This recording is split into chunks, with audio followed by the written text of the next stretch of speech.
Bonjour amis du petit écran. En tout cas, tout le plaisir est pour moi de vous savoir nombreux, sûrement, devant votre petit écran, vos postes téléviseurs pour suivre cette émission, dites-le.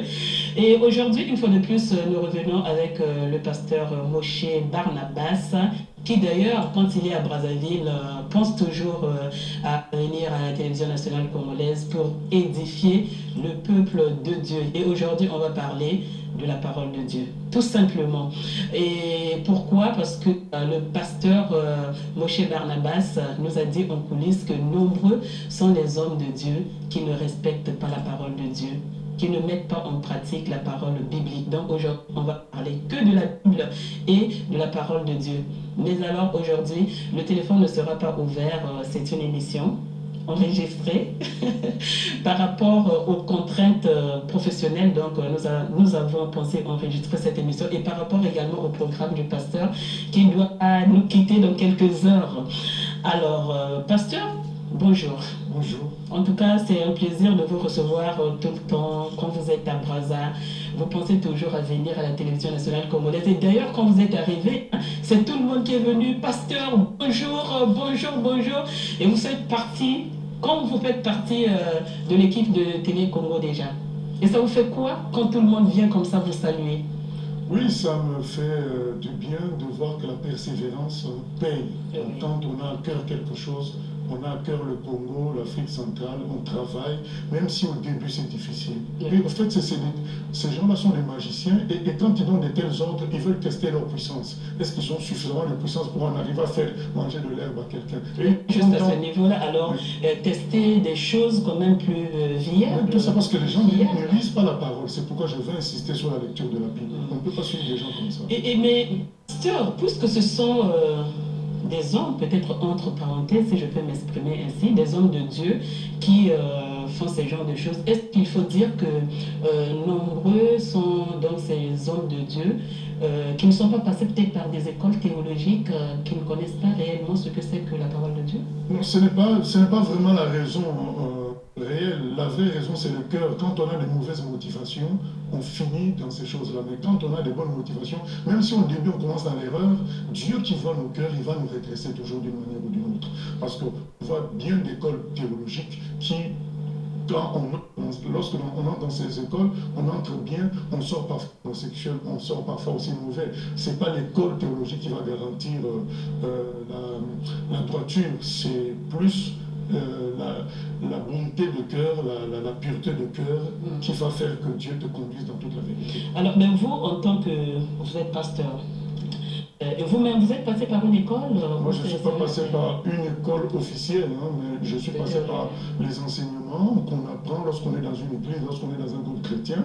Il y a des enseignements qui sont donnés, et je les ai appris, et j'ai lu la Bible. Le Saint-Esprit aussi nous enseigne et nous forme.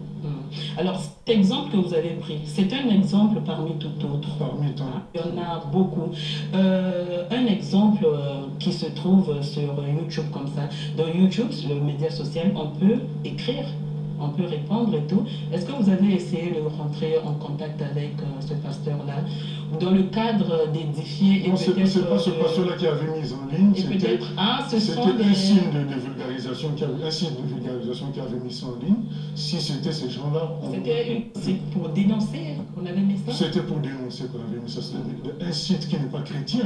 Vous voyez, le niveau que l'Église, enfin l'Église visible, a atteint de bêtises, c'est qu'on arrive même à se faire critiquer par des gens qui ne sont pas des non-croyants. C'est comme si un biologiste commençait à critiquer les mathématiciens, c'est vraiment grave.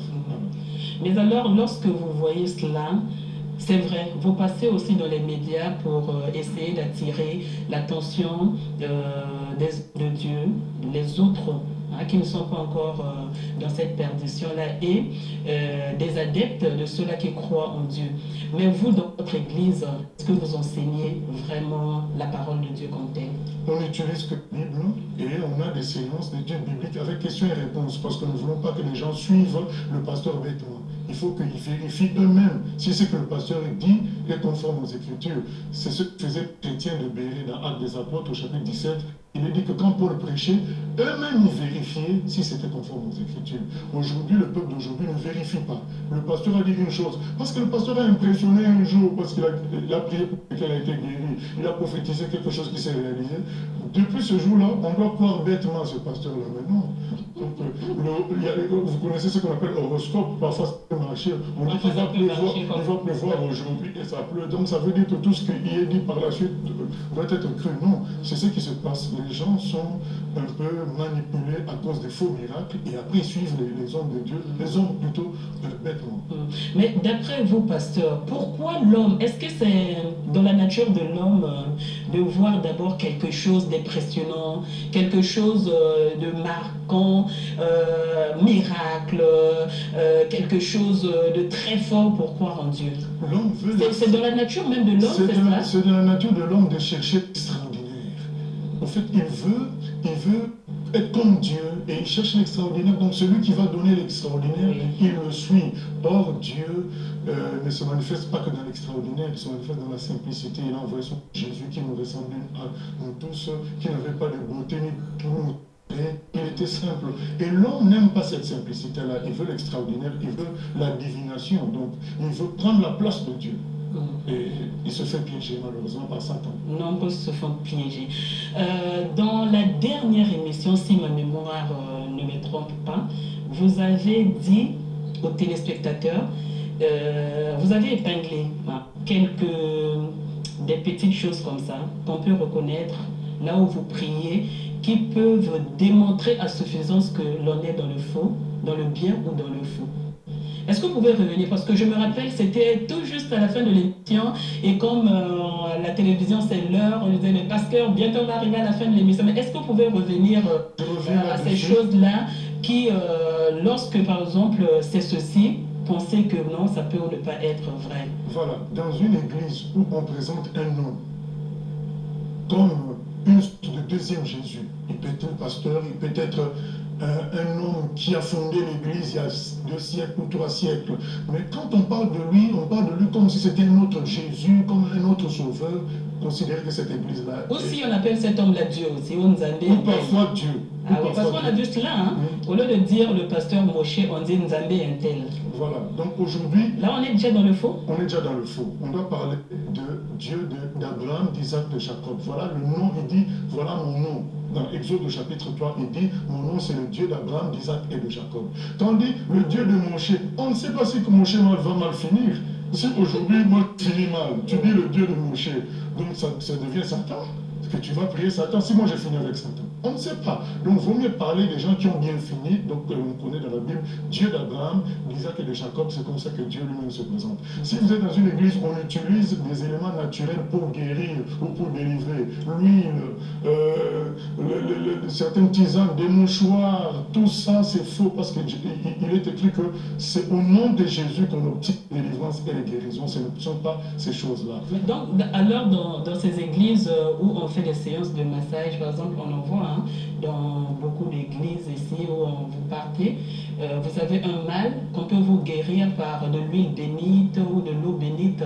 Ce n'est pas divin? C'est de l'escroquerie, c'est de la magie. Donc, le Seigneur a dit que vous imposerez le main aux malades et à mon nom, ils sont guéris. Au nom de Jésus. On n'a pas besoin de poudre, on n'a pas besoin d'eau, on n'a pas besoin... Il y a une seule exception quand on est malade. On a dit, vous appelez les anciens, ils nous font une onction d'huile. Mais ce n'est pas quelque chose qu'on peut vendre. Ce n'est pas quelque chose qu'on peut faire à une date régulière où tous les jeudis on va faire ça. Non, c'est le Saint-Esprit qui conduit. Tu es malade, tu vas voir les anciens, ils prient pour toi en faisant l'onction d'huile. C'est la seule chose. C'est quoi l'onction d'huile? Ça veut dire qu'on te pose un peu d'huile et puis on prie pour toi. C'est tout. Mais quand ça devient systématique... Mais donc l'huile c'est biblique? Ça, non, c'est juste quand quelqu'un est malade. Ce n'est pas... Il y en a qui vendent de l'huile d'onction. Non. Ah, ça on en vend partout. Hein. Voilà, c'est quand quelqu'un est malade. Maintenant, quand on moignait les prophètes autrefois, on utilisait l'huile. Mais aujourd'hui, on va dans les actes des apôtres, quand quelqu'un devait aller en mission, on impose les mains, on prie pour une personne. Ce n'est pas, on n'utilise pas l'huile. Donc l'huile aujourd'hui ne peut être qu'utilisée quand quelqu'un est malade.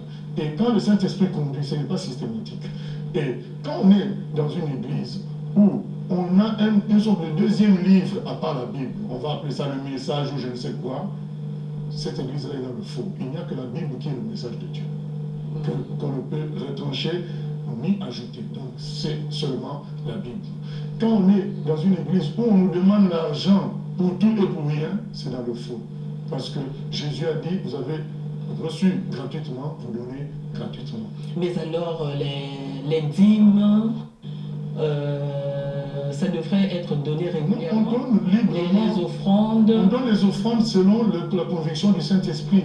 On ne va pas nous dire, venez les gens qui ont 10 000, les gens qui ont 5 000, les gens qui ont 1000. Vous ne verrez ça nulle part dans la Bible, c'est de l'escroquerie, c'est du vol. Donc, quand vous êtes dans une église où on dit aux gens, ceux qui ont 10 000, passent le premier, ceux qui ont 5 000, passent. Sachez que vous avez affaire à des escrocs. Voilà. Le Seigneur, l'apôtre Paul a dit, donnez librement, selon ce que votre cœur a résolu. Voilà. Donc c'est une question d'amour, de lien avec son Dieu. Ce n'est pas que quelqu'un d'autre va te dire, donne ceci, donne cela. Pour la délivrance, il faut donner l'argent. Il faut donner l'argent. C'est une mauvaise église. Ceux-là, on dit même, ceux-là qui donnent plus d'argent, on priera aussi plus pour eux. C'est mais alors, vous allez continuer peut-être la liste que vous avez épinglée, mais la dîme, comment l'expliquer bibliquement? La dîme, à l'origine, c'est que Dieu nous donne le premier-né. Mais comme Dieu n'accepte pas les sacrifices humains, il dit donc tu donneras la dîme de tes revenus pour remplacer le premier-né que je te demande. Donc le premier-né, c'était le symbole de donner tout ce qu'on a, parce que le premier-né d'une femme ou de nous, c'est tout ce qu'il a comme richesse. Donc Dieu voulait donner un message indirect, donnez vous-même tout ce que vous êtes. Et Dieu nous a donné la preuve. Le vrai exemple de dîme, c'est Dieu lui-même qui l'a donné en donnant son fils Jésus à la croix, en sacrifice. Donc il a donné tout ce que Dieu a tant aimé les hommes qu'il a donné son fils unique. Voilà.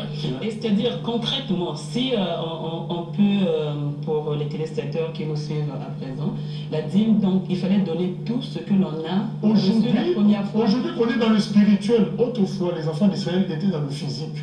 Ils donnaient la dîme de leur revenu, 10%. Aujourd'hui, qu'on est dans le spirituel... 10% qu'ils donnaient. Oui, de leur revenu. De leur revenu. Donc, c'est leur premier salaire, par exemple. Ou de leur revenu. De leur revenu, annuellement. Donc, que ce soit le bétail, que ce soit... Mais nous disent qu'il faut donner, par exemple, tout son premier salaire à Dieu. Ça, c'est écrit où? C'est écrit nulle part.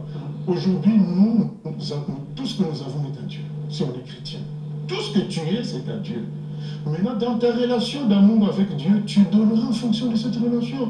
Quand nous donnons à nos enfants, est-ce qu'ils nous exigent quelque chose? C'est la relation d'amour. Quand les enfants vont grandir, qu'ils vont nous acheter une voiture, on n'exige pas, c'est la relation d'amour. Donc Dieu n'impose pas, il veut une relation d'amour avec ses personnes. Parce que je reviens sur cette question qui se pose vraiment avec acuité. Mais c'est honteux. Pourquoi l'argent va poser problème? On impose même. Il faut donner les dîmes. Il faut donner la dîme au pasteur.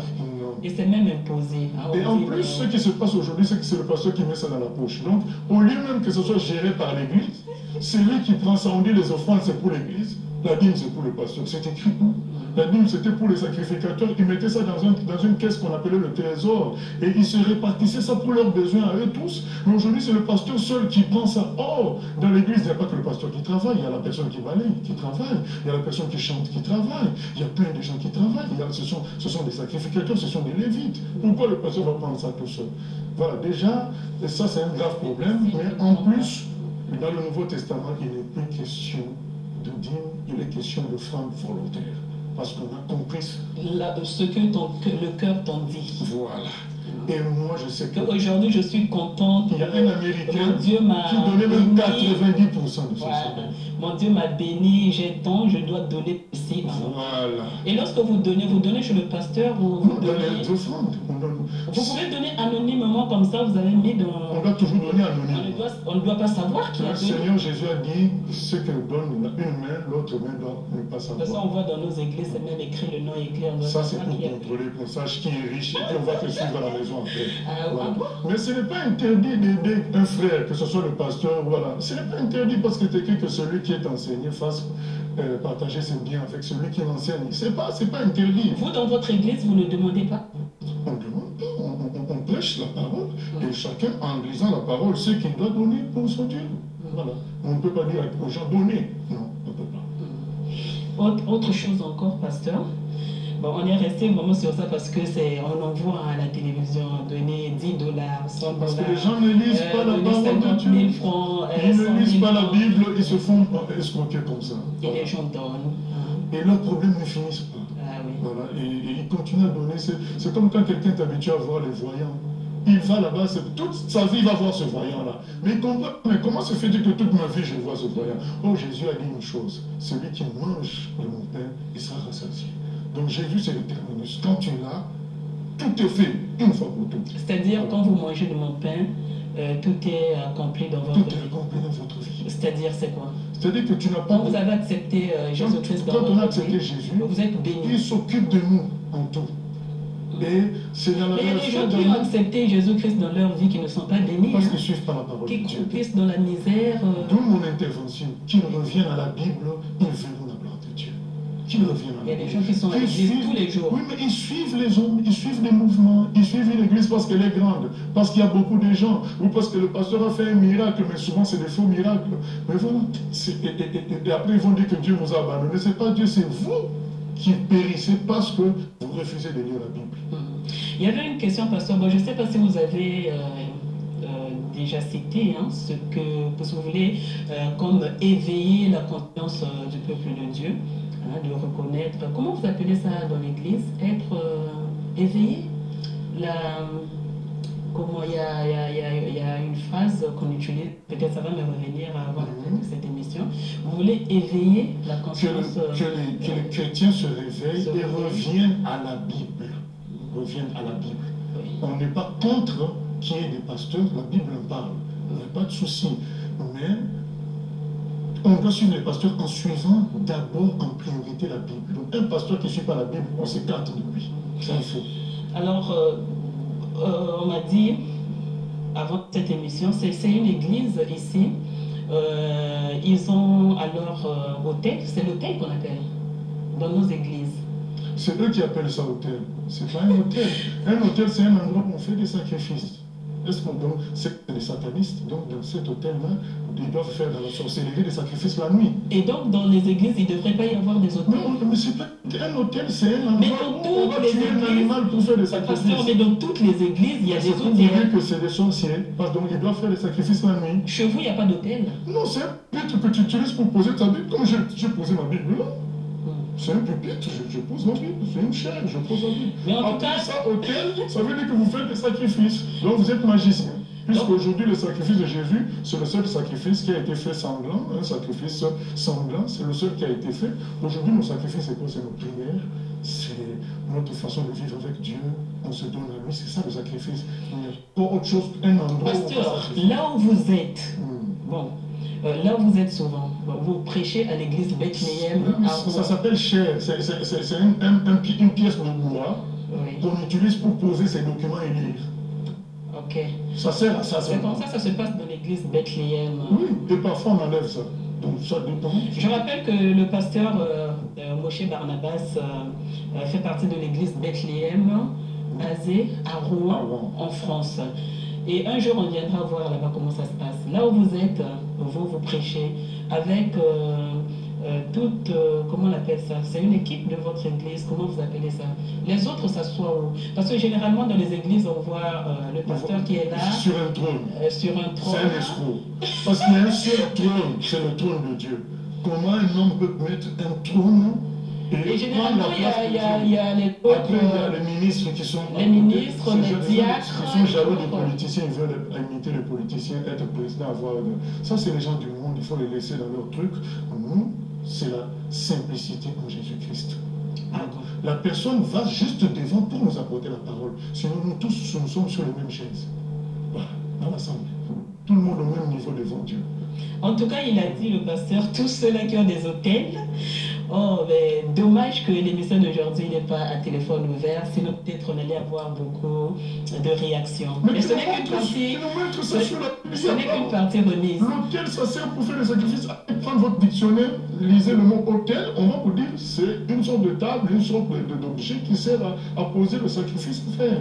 Donc comment on peut appeler ce hôtel? Quel sacrifice il faut? Donc il faut des sacrifices la nuit. En tout cas, dans cet hôtel, puisque c'est de cela qu'il s'agit, dans cet hôtel, on nous a dit qu'on a fait faire une sorte de cercueil, je crois, cercueil vitré. Et là-dedans, on a mis Jésus-Christ mort. Cercueil, vous connaissez les cercueils vitrés. Bon, je ne sais pas comment ça s'appelle bibliquement, mais moi j'appelle ça cercueil, que ça ressemble comme à un cercueil. Vous en connaissez les cercueils vitrés qu'on vend chez nous. Et puis là-dedans, il y a soi-disant Jésus-Christ, bon, peut-être une poupée ou vraiment Jésus-Christ qu'on a représenté là-dedans. Et c'est bien fermé, Jésus-Christ mort dans cet hôtel, l'hôtel de cette église. Ça veut dire quoi? Même le plus grand palier, c'est que Jésus est ressuscité. Jésus est vivant. Et même si physiquement il était sur terre, il n'est pas petit comme ça. Il était un homme comme nous. Donc non, c'est grand, hein, c'est vraiment un cercueil. Dans tous les cas, Jésus est vivant. Il est ressuscité, il n'est plus dans le tombeau. Voilà, mettre Jésus encore dans un cercueil, c'est une erreur grave. C'est une erreur. C'est les satanistes qui aiment faire ça. Ah oui. Pour dire on l'a vaincu, oh, ils n'ont pas vaincu. Il est ressuscité le 3e jour. Amen. Il a vaincu la mort. Si je peux parler comme ça. Alors, pasteur, faut-il, vous avez emmené une Bible. Hein, vous pouvez peut-être la montrer, puisque aujourd'hui, on reçoit, nous disons que dans cette émission, on fait beaucoup plus des thèmes pour l'éveil de la conscience citoyenne. Et normalement, même ceux-là qui sont dans l'église devraient vraiment être éveillés et se citoyens, une bénédiction pour la nation, mais ils ne sont plus une bénédiction pour la nation. Vous imaginez, il y a des églises qui ont 3000 il y a des intellectuels. 3000 membres et leur rue est sale. Le devant de l'église est sale, ils ne font aucune action sociale dans la ville environnante. Comment on va montrer que nous, on est vraiment différents? Jésus a dit que nous étions le sel de la terre. Les pasteurs disent venez intercéder pour son ministère, mais ils n'aident pas la population tout autour. Ils ne font pas d'école pour aider la population. Ils ne font rien du tout. L'argent va dans les poches d'une personne qui a 5 4x4. On ne sait pas pourquoi il va avoir comme ça. Il a une très bonne, un château ici, à Brazzaville ou à Pointe-Noire, mais finalement, le quartier qui environne ne bénéficie pas de l'action de l'Église. C'est pas normal. Nous devons revenir à la Bible, être du sel pour la terre qui nous environne. Et d'où même cette citation de Karl Marx, la religion est l'opium du peuple. Malheureusement, c'est le cas que vous avez pris tout à l'heure sur YouTube, sûrement là-dedans, ces adeptes-là, il y avait également des intellectuels. Bien sûr. Ah oui. Et vous savez ce qu'on apprend aux gens aujourd'hui? Ton intelligence t'amènera à la perdition. Donc, tais-toi, écoute seulement ce que le pasteur dit. Non, il faut quand même avoir une certaine intelligence pour lire. Voilà, donc comment on va savoir que cet objet c'est rouge, ça c'est noir? Donc on utilise quand même nos sens. Donc Dieu veut que nos sens soient utilisés pour nous rapprocher de lui. Il n'est pas contre l'intelligence, mais il veut que l'intelligence, on s'en serve pour dire, oh, les étoiles sont belles, la nature est belle, les éléphants sont beaux, celui qui les a créés, donc ça nous en rapproche au Créateur. Mais eux, ils disent, non, non, n'utilisez pas votre intelligence. Parce que l'intelligence, vous voyez, ça amène les gens à devenir athées, c'est faux. Moi, j'ai fait les études scientifiques, j'ai fait les mathématiques à l'université, aujourd'hui je crois en Dieu, j'ai fait la physique, je crois en Dieu parce que quand je regarde les atomes, je regarde les molécules, les protons, les électrons, je dis, oh là là, Dieu est grand. Quand vous contemplez la mer. Quand je contemple comment le système digestif fonctionne, comment il fonctionne, je dis, oh, Dieu est grand. L'intelligence doit nous ramener vers Dieu et nous éviter aussi les faux qui vont dire n'importe quoi. Comment on te demande de manger l'herbe? Utilise ton intelligence. De brouter l'herbe, alors là c'est très fort. Mais également, dans les exemples que nous avons donnés, on en a vu également ces gens, paraît-il, qui continuent de supplier le Seigneur pour le mal que l'homme avait fait sur terre dans le jardin d'Éden. Hein, l'homme qui voulait se comparer à Dieu. Et donc il continue à supplier le Seigneur pour qu'il soit compatissant et tout. Donc il porte les habits en paille, je crois, comment ça s'appelle ce textile-là qu'on utilise pour faire les sacs. Oui, qu'on utilise pour faire les sacs. Ils continuent à s'habiller comme cela et ils mettent, je crois, de la crème ou du foufou et ils restent comme ça et ils supplient le Seigneur à longueur de journée pour que Dieu soit compatissant envers, parce que l'homme avait péché pour que Dieu puisse donner des mensonges parce que la Bible nous montre que Jésus-Christ à la croix a payé pour le péché de toute l'humanité, le péché d'Adam y compris. C'est pourquoi on appelle Jésus le dernier Adam. Donc parce qu'il a fini le problème du péché d'Adam. On l'appelle le dernier Adam, et on l'appelle le second homme. Donc parce qu'il a fini le problème du péché d'Adam, que nous tous nous avions hérité, il a inauguré une nouvelle race, de nouveaux hommes, et lui, c'est le second homme dont nous suivons. Nous partons à la suite de Jésus, être de nouveaux hommes. C'est pourquoi il est écrit, celui qui est en Christ est une nouvelle création. Les choses anciennes sont passées, toutes choses sont devenues nouvelles. Donc l'histoire de prier encore pour le péché d'Adam, c'est de l'escroquerie. Mais alors, si Christ avait pris en compte tous nos péchés, nous ne péchons plus alors?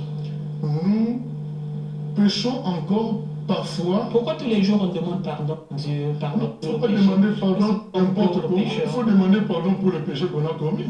Donc si tu n'as pas commis le péché, mais généralement on commet aussi des péchés sans qu'on s'en rende compte. Ah non? On demande cela peut-être il parce est écrit, le Saint-Esprit nous convaincra de péché.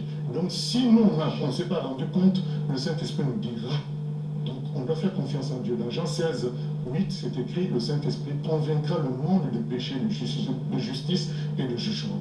Donc, mais pourquoi chaque fois à l'église, avant de commencer à prier ou à faire l'adoration, on nous demande toujours de demander au Seigneur qu'il nous pardonne de nos péchés? C'est le système parce qu'on se dit, bon, on va s'approcher du Seigneur, il faut qu'on soit pur, on demande pardon. Mais si toi, tu sais que tu n'as pas péché, tu demandes pas pardon, tu pries directement le Seigneur. Si le Saint-Esprit ne t'a pas convaincu que tu as péché, tu pries directement le Seigneur. Voilà. Maintenant, si le Saint-Esprit te rappelle que tu as péché, tu demandes pardon. Et souvent, les gens attendent le dimanche pour demander pardon alors qu'ils ont commis le péché le jeudi. Non. Au moment où tu as commis le péché, que tu te rends compte, tu demandes pardon. Les chrétiens de dimanche. Voilà.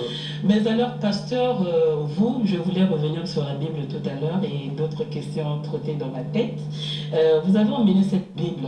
C'est le Nouveau Testament ou l'Ancien Testament? C'est l'Ancien et le Nouveau Testament, c'est ça la parole de Dieu. Mais alors on prie et l'Ancien Testament et le Nouveau Testament. On lit les deux. Voilà, c'est ça, tout ça qui forme la parole de Dieu. Donc ceux-là qui utilisent encore l'Ancien Testament, ils sont sur le droit chemin. Il y a pas de Ceux qui utilisent les deux sont sur le droit chemin. Ceux qui disent, ah nous on s'arrête au Ancien Testament sont sur le mauvais chemin. Ceux qui disent, nous on fait que le Nouveau Testament sont sur le mauvais chemin. Mais ceux-là qui disent que non, ceci c'est par rapport à l'Ancien Testament. Par exemple, concernant la polygamie, ils disent que dans l'Ancien Testament c'était permis.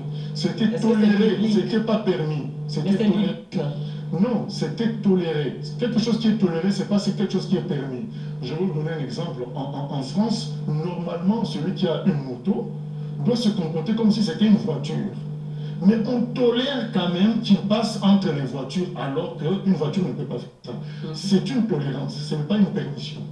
Alors, ce qui est dit dans Genèse 2,24, Dieu a dit l'homme quittera son père et sa mère et s'attachera à sa femme et deviendra une seule chair. C'est ce que Jésus rappelle même pour dire qu'il est contre le divorce. Le divorce n'est pas permis parce qu'on devient une seule chair, on ne peut pas séparer ce qui a été puni par Dieu. Voilà, donc la polygamie n'a jamais été permise par Dieu puisqu'on devient une seule chair. Comment ça n'a jamais été? Mais dans l'Ancien Testament, c'était toléré. Jésus explique que parce que le cœur des gens était dur. Mais aujourd'hui, Dieu nous a donné le Saint-Esprit. On est capable maintenant de vivre selon toute la pensée de Dieu. Voilà, par la puissance du Saint-Esprit. Donc, un homme, une femme.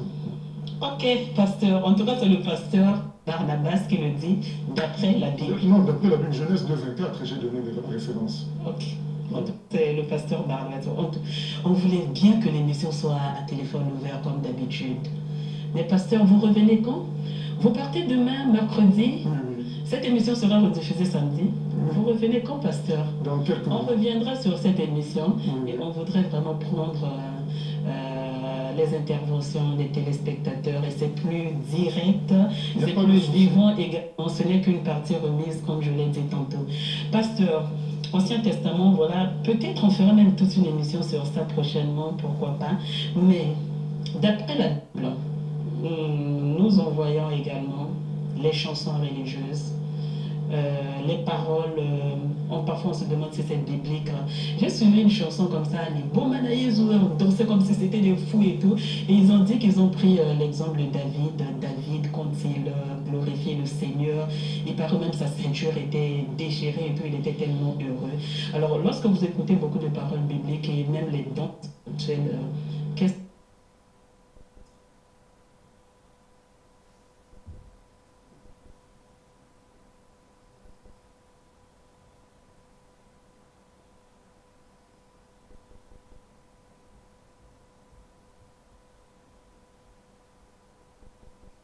pas dire danser comme un fou. Mais non, le Saint-Esprit peut nous remplir de joie. Il est fou de joie. Ah oui, ça c'est une expression. Une folie divine. C'est une expression humaine, mais ce n'est pas une expression biblique. Donc ce qui est dit dans la Bible, c'est que le Saint-Esprit peut nous remplir de joie. Soyez remplis du Saint-Esprit, peut nous remplir et qu'on saute et qu'on danse pour Dieu, c'est pas mauvais. Comme David avait dansé pour Dieu. Faire de ça une règle, non. C'est le Saint-Esprit qui te remplit, qui fait ça. Voilà. Donc c'est pas un système qu'on doit instaurer et prendre la musique du monde, mettre juste les paroles de Dieu et faire danser aux gens. Et quand quelqu'un n'a pas encore entendu la parole, pense même que c'est la musique du monde qui est en train de jouer. C'est pas normal. Ou comme quelqu'un qui disait Jésus-Christ l'a mis la corde au cou et elle est obligée de suivre tout le temps Jésus-Christ. Quand on dit ça dans une... La corde au cou, je ne pense pas que c'est ça que le Seigneur fait pour nous. Le Seigneur, l'apôtre Paul dit, l'amour de Christ nous presse. C'est-à-dire que tu te dis, mais tiens, le Fils de Dieu. Vous savez, quand vous avez des enfants, moi, quand mon enfant se blesse, j'ai tellement mal. Alors je m'imagine, Dieu a laissé son Fils être crucifié pour moi. Et cet amour-là me conduit à livrer ma vie pour lui aussi. C'est ce que nous essayons de faire en disant, non, l'Église du Seigneur, de notre Seigneur, ne peut pas être ce que nous voyons là. Parce qu'on se dit, vaut mieux qu'on se prive de tout, mais qu'on prêche la vérité. C'est l'amour de Christ. Voilà. Mais ce n'est pas une sorte de corde au cou. Non, on n'a pas mis la corde au cou. Au contraire, c'est son amour qui nous pousse à faire tout ça. Et ça devrait être naturel. Ça devrait être beau, réciproque, voilà. Calme, dans le calme, voilà. Dans la sérénité. Voilà, comme quand les enfants, quand ils grandissent, ils commencent à beaucoup aimer leurs parents, alors que quand ils étaient jeunes, ils étaient têtus. Mais quand ils grandissent, ils se rendent compte de ce que les parents ont fait pour eux. Et ils commencent à faire la même chose. Vous écoutez beaucoup de chansons religieuses, dites religieuses? Les vieilles chansons. Pourquoi les vieilles? Parce que les vieilles étaient basées sur la vraie parole. Aujourd'hui, c'est basé sur le spectacle et le commerce. C'est le commerce chrétien. Vous savez, autrefois, nous, quand on était païens, les chanteurs chrétiens n'avaient pas un système de diffusion commerciale. C'était vraiment au compte-gouttes et c'était pas commercial, c'était vraiment le cœur d'enfant de Dieu qui parle. Aujourd'hui, les albums sont faits d'une manière commerciale, produits par les gens du monde, et c'est des albums commerciaux. J'écoute en général les vieux chants à l'époque où il n'y avait pas encore tout ça, mais il y a de temps en temps, parmi ceux qui sortent des albums aujourd'hui, des gens aussi qui le font de tout leur cœur, on ne peut pas juger que tout le monde est mauvais. S'il fallait qu'on vous propose une musique dans cette émission, ça serait laquelle? C'est quel genre? Du gospel? Peut-être qu'il ne faut pas citer le nom comme tel, ça sera une surprise qu'on va vous faire. Ça sera quelle musique? Du gospel? L'adoration? Il y a quelques personnes qui autrefois ont fait de bonnes choses, qui ont gardé un certain témoignage. Il y a les couples Boulouba qui ont gardé un bon témoignage. Il y a des gens d'autrefois. Ça peut passer excentrique aujourd'hui. Je demande à tous les chrétiens, réveillez-vous. La responsabilité vous incombe. Parce que c'est écrit dans Proverbe 11:11. Une ville prospère par la bénédiction des hommes droits. Vous êtes responsables. Vous allez dire que c'est les politiciens. Oui, ils ont leur responsabilité. Vous allez dire que c'est la magie. Oui, il y a la responsabilité de la magie. Mais il y a aussi votre responsabilité parce que votre Dieu vous a donné le pouvoir de rendre la terre habitable. Ésaïe 58, c'est écrit que nous rendrons le pays habitable. Est-ce que nous aussi on fait notre rôle? Non. Au contraire, nous attirons le déshonneur sur Dieu. Hier, dans l'émission que je faisais avec votre collègue Diaz, il y a quelqu'un qui a appelé, qui a dit, pasteur, moi ça faisait 5 ans que j'ai décidé de ne plus prier parce que tous sont des esprits, mais en vous écoutant, je comprends qu'il y a encore des vrais. Je reviens à l'église. Donc il faut que nous soyons le sel de la terre et non pourrir la vie des gens en salissant le nom de Dieu. Mais tout cela n'est possible qu'en revenant à la Bible, en lisant la Bible. Nous choisirons les bons pasteurs, nous travaillerons avec les vrais chrétiens et nous rendrons le pays habitable. Merci beaucoup, pasteur. Je remercie donc toute l'équipe technique d'aujourd'hui, sans oublier les amis de la télédiffusion. Je rappelle qu'aujourd'hui, nous avons reçu le pasteur Moshe Barnabas de l'église Bethléem, basée à Rouen, en France. Merci, pasteur. C'était un plaisir de vous remercier et de vous avoir reçu. C'était vraiment un plaisir de vous avoir reçu dans cette émission et sûrement prochainement, vous reviendrez encore pour édifier une fois de plus le peuple de Dieu. Merci et à la prochaine fois. Au revoir.